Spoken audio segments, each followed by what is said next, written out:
think we don't know, and you didn't put them on your CV. They are very nice to hear, some of those. But perhaps just highlight your pedigree and how does that prepare you for the position that you have applied for. You can do that in about 5 minutes. That would be excellent for us. Thank you very much. Thank you, honorable members of the panel. I'm pleased to be here. I'm grateful for the opportunity to come and have this conversation with this esteemed panel. My name is Atieno Amadi.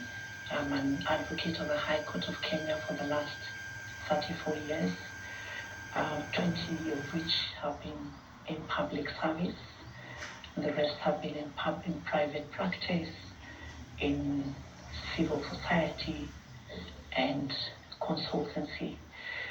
I started off after my university studies as a magistrate, and I served in Kisumu and Mombasa for 7 years.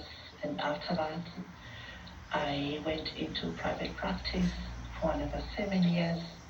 And during this period, I did a lot of pro bono work for the Federation of Women Lawyers. So in 2003, when the Federation of Women Lawyers felt that they needed to open a branch in Mombasa, because I practiced in Mombasa then, I became the natural choice to do that job. And I set up the FIDA Kenya office in Mombasa. That gave me an opportunity to put my organizational skills to use, and the office was very successful. It exists to date. I then got an opportunity to rise within the organization and serve as Deputy Executive Director of the Federation of Women Lawyers, and I then had to move to Nairobi to take up that position. It was a position that exposed me to fundraising. It exposed me to public interest litigation. It exposed me to resource mobilization and fundraising. It exposed me to working with local communities, protecting women's rights.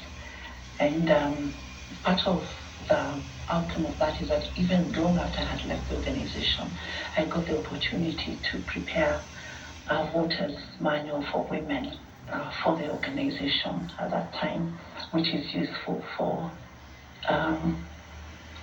the IEBC, because I began to exercise my knowledge and skills at that time in matters elections. After that, because of the role I had played in the organization, the then Ministry of Justice, National Affairs and Constitutional Affairs asked me to go and head and actually start what was then the National Legal Aid and Awareness Program, which is the current National Legal Aid Service Board.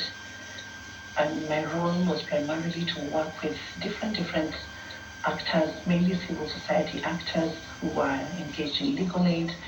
And out of that, I was able to lead the process of developing the legislative framework, as well as the policy framework for legal aid in Kenya, and which is in place to date.